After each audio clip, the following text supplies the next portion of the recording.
In just over a decade, DJI rose from a tiny startup in Shenzhen to become the undisputed king of the drone world. Their sleek flying machines weren't just gadgets, they redefined filmmaking, revolutionized agriculture, and changed the way governments surveilled and responded to disaster zones.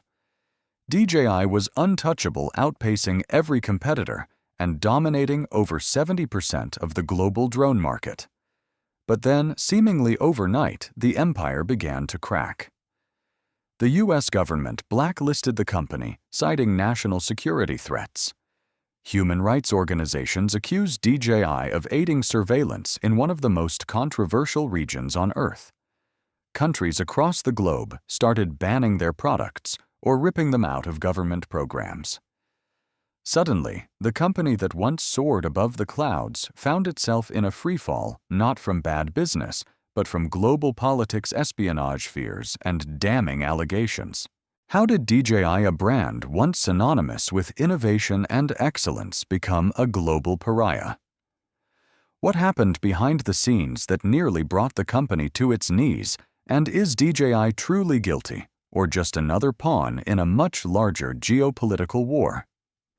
Stay with us as we expose the secret scandals and survival tactics behind the rise and near fall of the world's most powerful drone empire.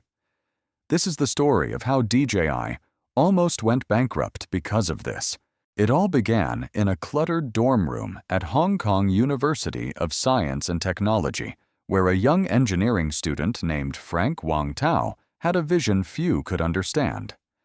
Obsessed with flight, Wang wasn't interested in toys or gimmicks. He dreamed of building drones that could change the world. In 2006, he founded DJI, short for Dajiang Innovations, with just a handful of staff, minimal funding, and a drive to solve problems no one else was tackling. At the time, drones were expensive, unstable, and largely limited to military use. But Wang believed they could be accessible, elegant, and precise enough for everyday creators. His early breakthroughs came with the development of custom flight controllers that drastically improved stability and maneuverability, making aerial filming possible for the first time without a Hollywood-sized budget. By 2013, DJI's Phantom series was a global phenomenon. These white quad-propeller machines became the face of the drone revolution, beloved by YouTubers, filmmakers, hobbyists, and even real estate agents. DJI's secret weapon wasn't just sleek design, it was vertical integration. The company built its own hardware, software, and components, giving it unprecedented control over quality, pricing, and innovation speed. While Western competitors like GoPro and 3D Robotics struggled to iterate, DJI released new models faster, cheaper, and more advanced every year. Within a few years, DJI commanded over 70% of the global drone market, a dominance virtually unheard of in consumer electronics.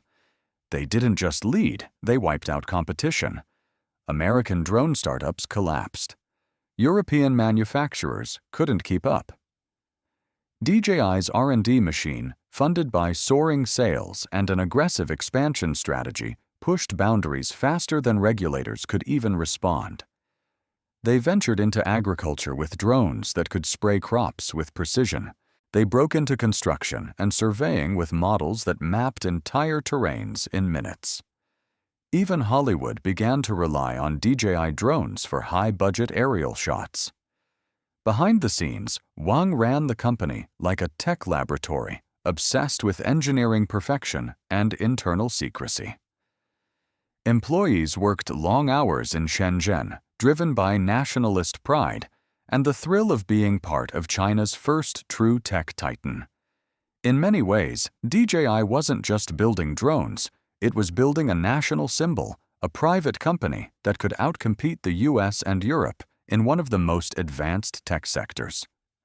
It became one of China's most internationally respected brands, not just for its products, but for reshaping what Chinese innovation could mean.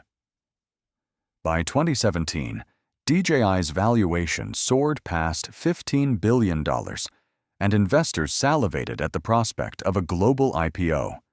But even as the world applauded its technical genius, troubling questions began to emerge. Western governments started to ask, why was DJI so cheap? How could they outpace everyone so effortlessly? And most importantly, where was all the data collected by these drones going? In the background, murmurs of national security risks were growing. DJI had soared higher than any other tech company of its kind, but it was flying directly into the heart of global suspicion.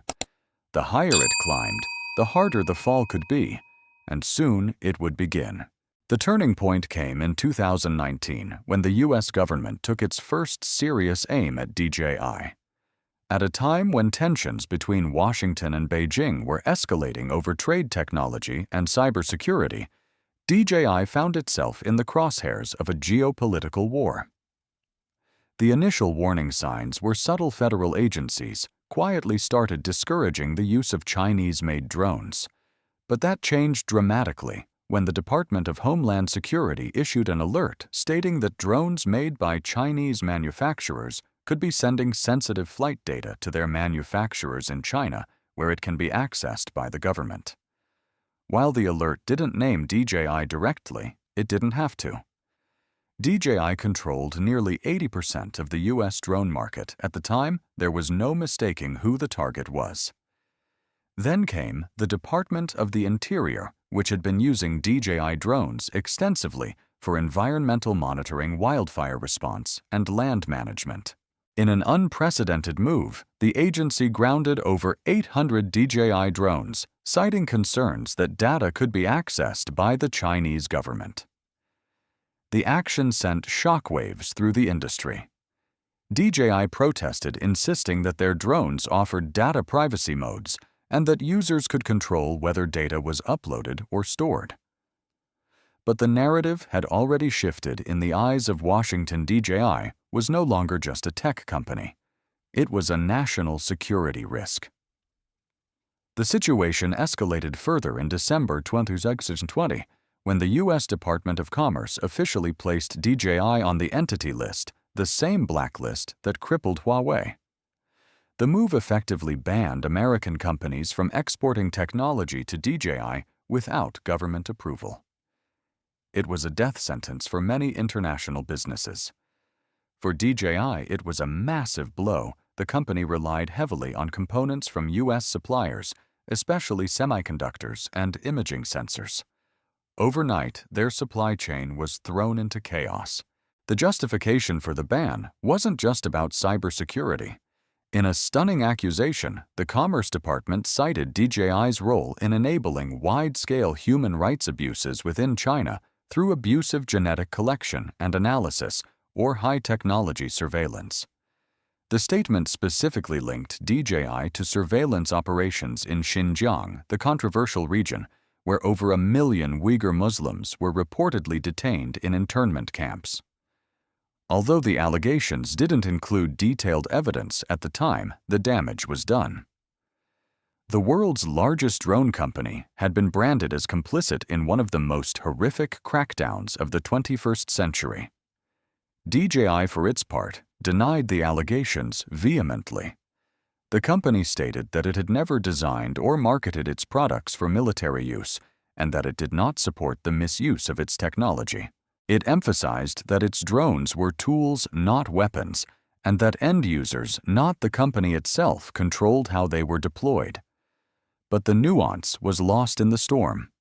In the court of public opinion, especially in the West, DJI had become toxic. The blacklist wasn't just symbolic. DJI's ability to manufacture and sell its products at scale was now under threat. Investors grew anxious. Tech partners distanced themselves. Even major retailers began reconsidering their relationships.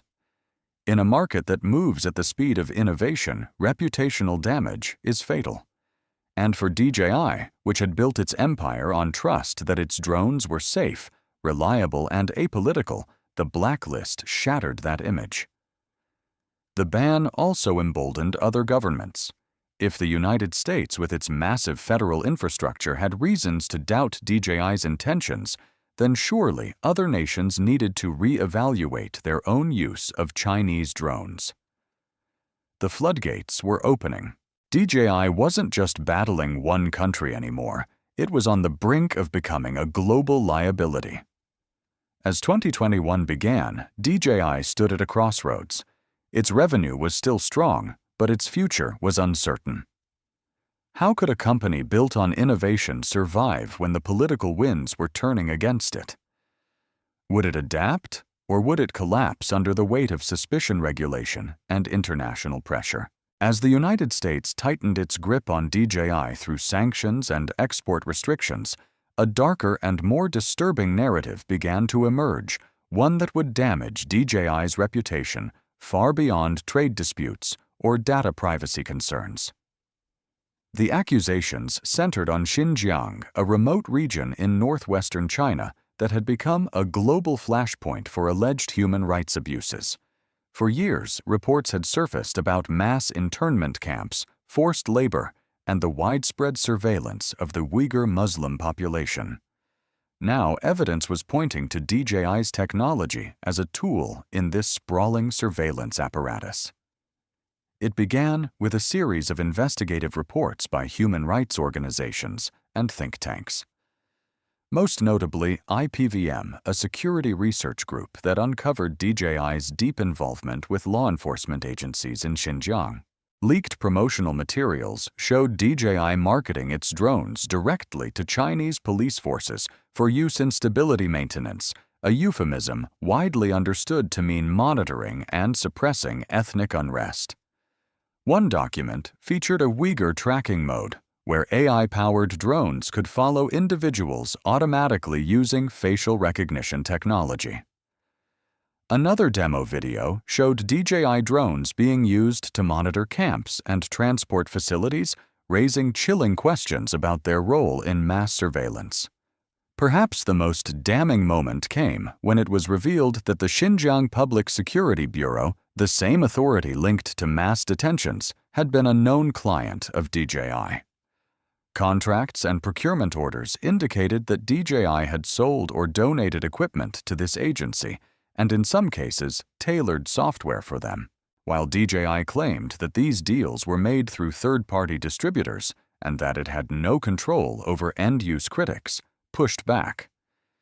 Pointing out that DJI had accepted awards and accolades from Chinese government agencies for its public security contributions in the region. The global backlash was immediate and fierce. Human rights groups condemned DJI not just as a passive supplier, but as an enabler of state-sponsored oppression. In response, the U.S. Treasury Department escalated the situation by adding DJI to its Chinese military-industrial complex companies list in 2021, prohibiting American investments in the firm. This wasn't just about drones anymore. DJI was now lumped into the same category as defense contractors, intelligence-linked firms, and companies tied to genocide. The implication was clear: investing in DJI meant supporting human rights violations. In Europe, the fallout was equally severe. Lawmakers in Germany, the UK, and the Netherlands called for immediate bans on DJI drones used by police or state agencies. The European Parliament debated whether procurement of DJI products violated ethical guidelines. Some nations launched internal investigations into how widely DJI drones had been deployed in domestic security operations. A growing number of NGOs began removing DJI from field missions altogether, even though they had previously relied on DJI drones for humanitarian mapping and crisis response. The brand was no longer seen as neutral, it had become radioactive.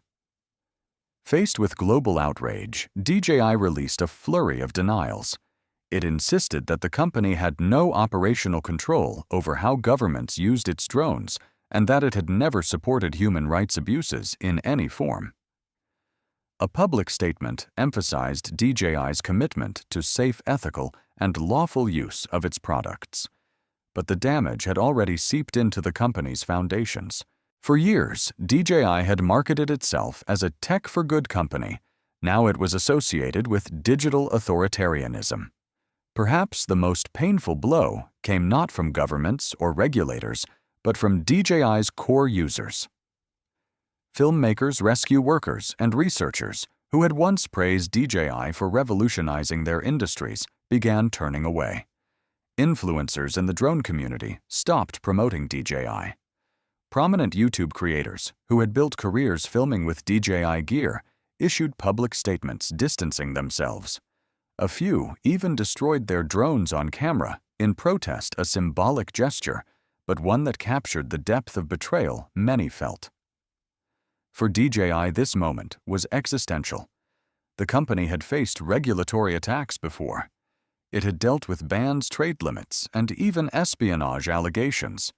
But this was different. It wasn't just about policy or politics.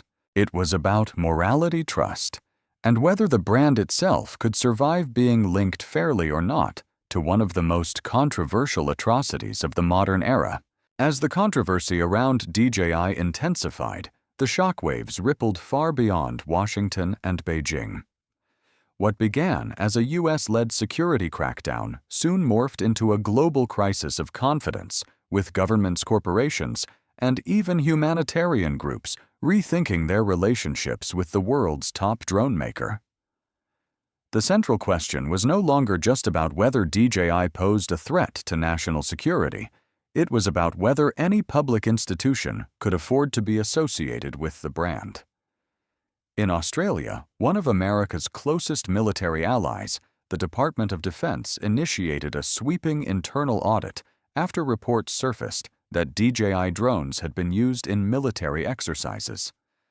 Although the drones were never intended for combat, the Australian military suspended all operations involving DJI equipment, citing data security concerns.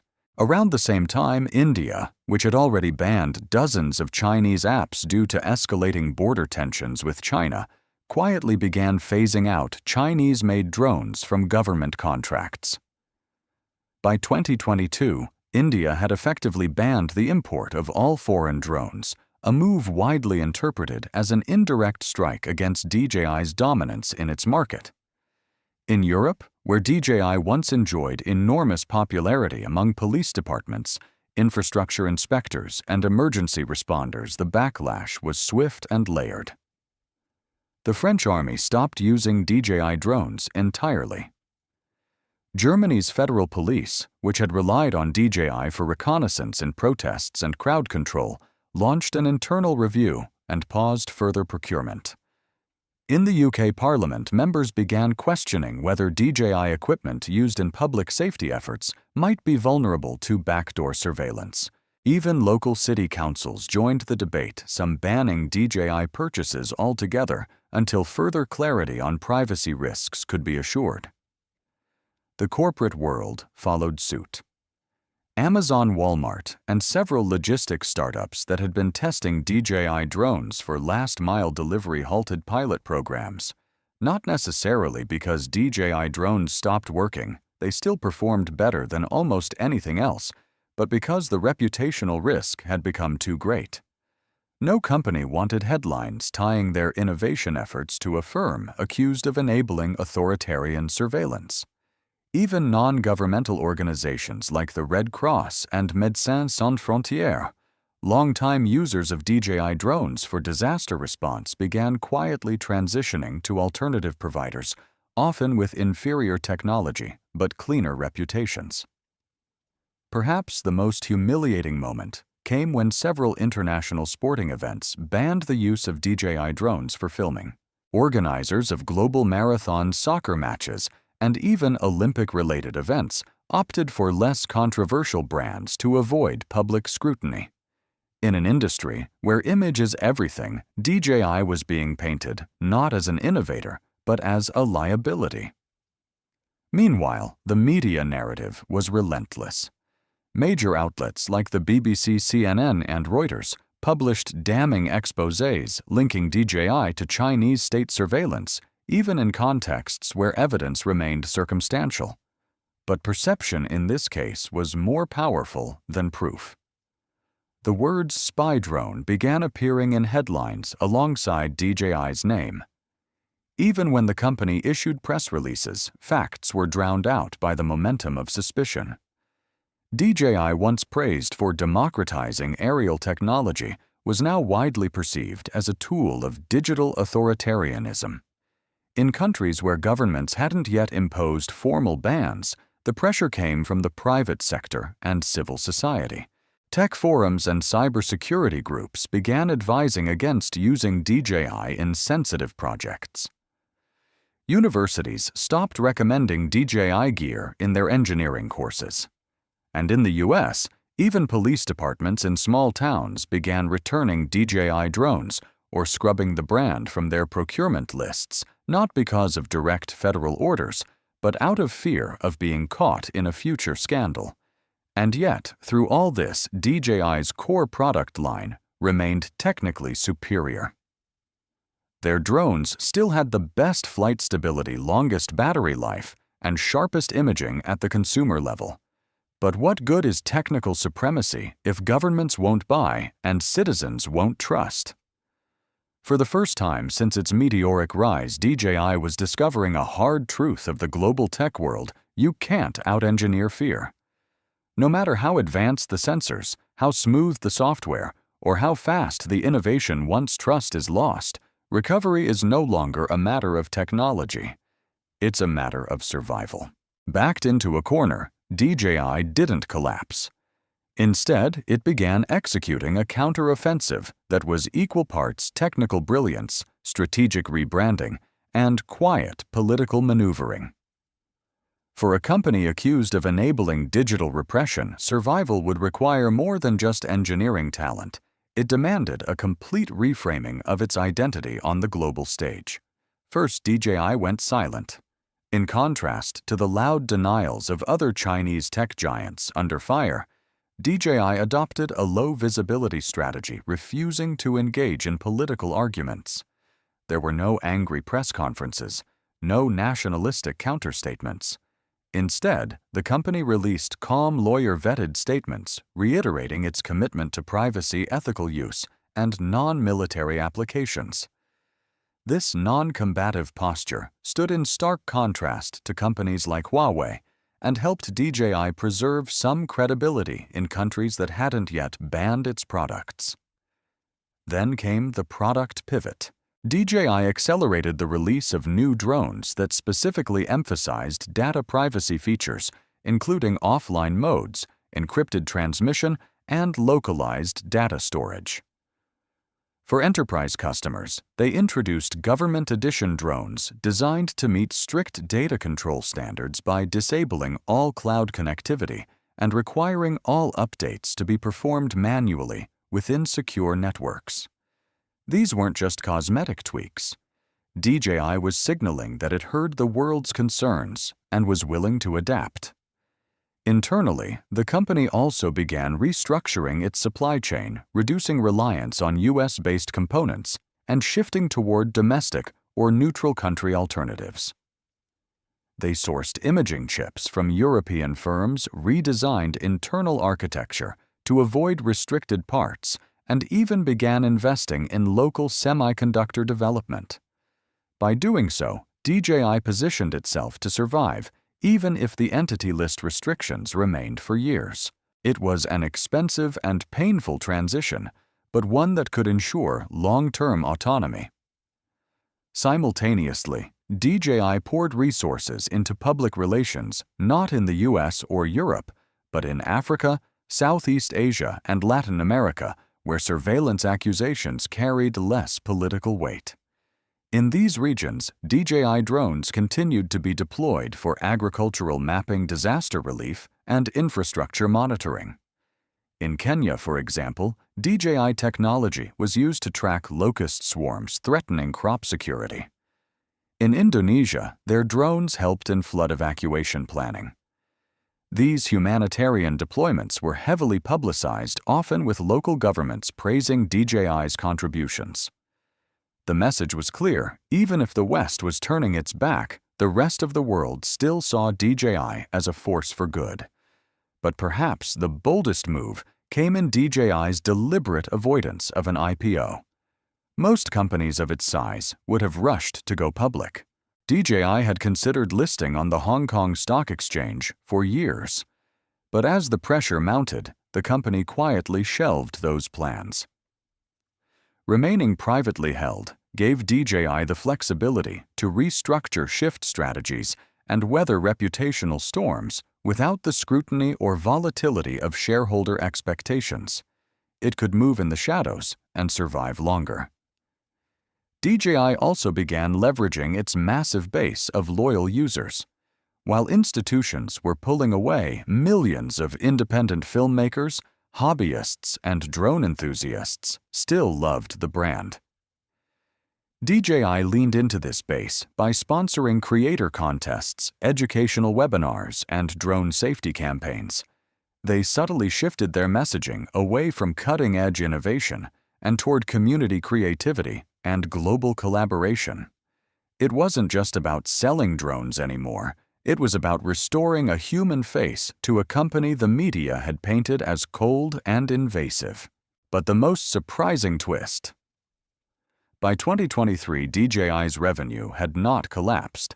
In fact, it remained the largest drone maker in the world, with over 65% market share globally.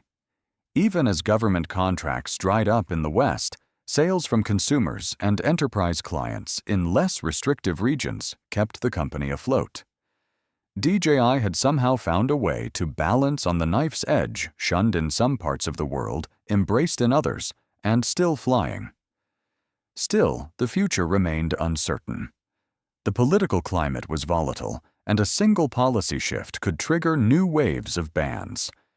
DJI wasn't out of the woods, but it had done something rare. It had turned a global crisis into a lesson in adaptability. Whether this adaptation will be enough in the long term remains to be seen. DJI didn't vanish. It didn't collapse. And it certainly didn't go quietly. Instead, it did what few companies accused of global misconduct have managed to do it, adapted, survived, and redefined itself in the face of overwhelming scrutiny. But beneath the surface of encrypted data modes, carefully worded press releases, and humanitarian drone missions, the shadow still lingers. Questions about DJI's past, its ties to public security bureaus, its silence on Xinjiang, and its role in China's expanding digital reach haven't gone away. They've simply been buried beneath innovation distraction and geopolitical fatigue. For now, DJI remains the king of the skies. Its drones still film Hollywood blockbusters, assist in disaster relief, and soar over cities capturing breathtaking imagery. But it also serves as a cautionary tale, a reminder that in the 21st century, even a company born from creativity and engineering genius can find itself dragged into the trenches of political warfare. Trust once lost isn't easily rebuilt. And global dominance doesn't guarantee global acceptance. So the question remains, is DJI truly a misunderstood innovator caught in a geopolitical crossfire, or is it a willing player in a far more dangerous game of digital control? The answer may not be found in their drones, but in the silence behind them. If you want more stories of corporate giants walking the tightrope between power and collapse, don't forget to like, subscribe, and hit the bell. We're just getting started.